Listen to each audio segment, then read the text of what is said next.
Hello everyone, this is Mumbo here, welcome back, and today is another episode of High Low Tech, and in this one we're going to be taking a look at a bunch of different pulse extender designs. Now before we begin, I just want to say a massive thank you for the amount of support that we got on the last episode of High Low Tech, and as always, if you do enjoy these episodes, please be sure to hit that like button and go down to the comment section and place a suggestion of what you want to see in the next episode. But like I just said, in this one we're going to be taking a look at the pulse extender, so let's begin. Now for those of you who haven't quite sussed out what a pulse extender does, it pretty much does what it says on the tin. It extends the length of a pulse, for example, from a button. So here we go, if we hit this button here, you will see this lamp stays on for much longer than the button is depressed for, and we'll do the same with this design. Now this first set of designs I like to call standard redstone and repeater based pulse extenders. They don't use any of the funny business that we're going to be taking a look at later on in this episode, and they are fairly easy to recreate and expand. Now, to build the design that I first demonstrated is very easy. All you need is an input block, which we're going to use a button, and this one here is going to be your output block. So you want to place a repeater running straight into that block, no delay on that one. Then you just want to take a repeater out from this block here and run it round in a circle. So we're going to be using repeaters, all of which set to 4 ticks. These can be redstone dust or blocks. I prefer to use blocks because it saves on resources. Now some of you may think that looks a bit like a redstone clock, but you may notice that all of the repeaters run into this block right here, which means that when we hit this button, you will see this repeater comes on, turns it on, but when it turns off, all of these need to come back around until this piece of redstone dust turns off, which means your pulse has been extended.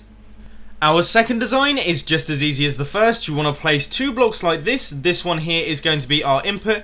Then you want to place a repeater, set it to 4 ticks. Then next to all of this, you just want to place redstone dust. And we are going to represent the output with a redstone lamp. So you will see that now we have got our pulse extended. For those of you who can't follow what is going on here, when we hit this button, the redstone dust gets instantly turned on, which means this lamp turns on completely straight away. Then when the button turns off, the redstone dust should turn off. However, this repeater is still powering it, so it's going to extend the pulse by 14 ticks. Now the way that you can extend this even further is just by continuing this along in a straight line. The only thing you have to watch out for is the length of the redstone dust, which means that it can't go past the limit of 16 blocks. Now this second design is probably one of my favourites because it is extremely small and can be used to create incredibly long pulses. Now let's take a look at it. If we hit this button here, you will see that redstone lamp stays on for far longer than usual. Now the way that this works is a little bit odd because to some of you this may look like a redstone clock, and you're probably wondering why it isn't doing the whole cycling thing, but these are redstone comparators, and what they do is they give out a signal identical to the one that was put into them. So say this signal strength here is 16, it will come out as 16, but then it will drop down to 15 bar it reaches here, which means that this comparator will give out 15, and then will go 14, 14, 13, 13, 12, and so on, and gradually the signal will degrade in strength until it turns off, which you can see happening here. It will just slowly fade out until it turns off, and then our output is off. To build this design is obviously very self-explanatory. All you have to do is place 2 comparators facing in opposite directions and link them up using redstone dust. Now if you want a longer pulse length, all you have to do is add a handful more comparators. If you take a look here, when we hit this button, you will see that the pulse length is increased by a huge amount. It's really quite impressive. And like I said, this is infinitely expandable, so technically you could go all the way off into the distance. However, I wouldn't advise it because you're going to be there for a while if you do hit that button.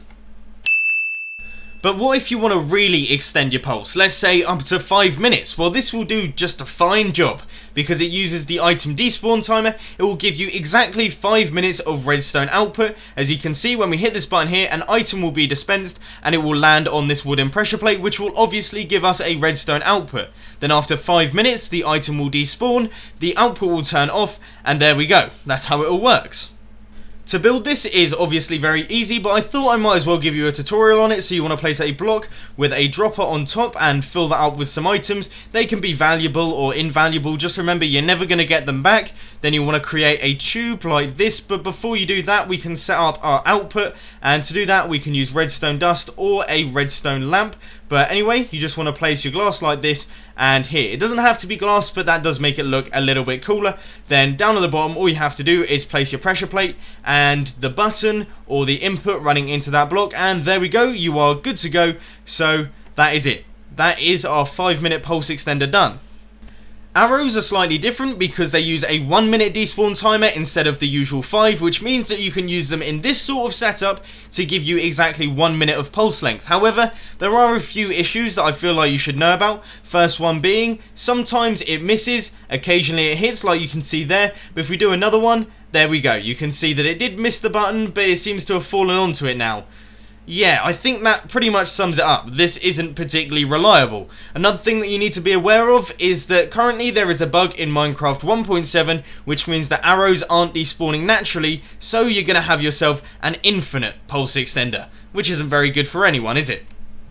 Before we end, I just want to hand out a couple of honourable mentions to a few pulse extenders that I didn't include in this video. The first one being CodeCrafted's Hopper Pulse Extender. That thing is absolutely brilliant. I've used it in a handful of builds, and the link to that one will be in the description. Now, if you want a timer instead of a pulse extender that bounces back and forth, obviously you are going to look no further than Etho's Hopper Timer. It is absolutely brilliant, and the links to that one will also be in the description. But unfortunately, that is all I've got time for today, ladies and gents. So if you enjoyed this video, please be sure to hit that like button, and if you really loved it, then make sure to subscribe. But thanks for watching, guys. This has been Mumbo, and I'm out. I'll see you later.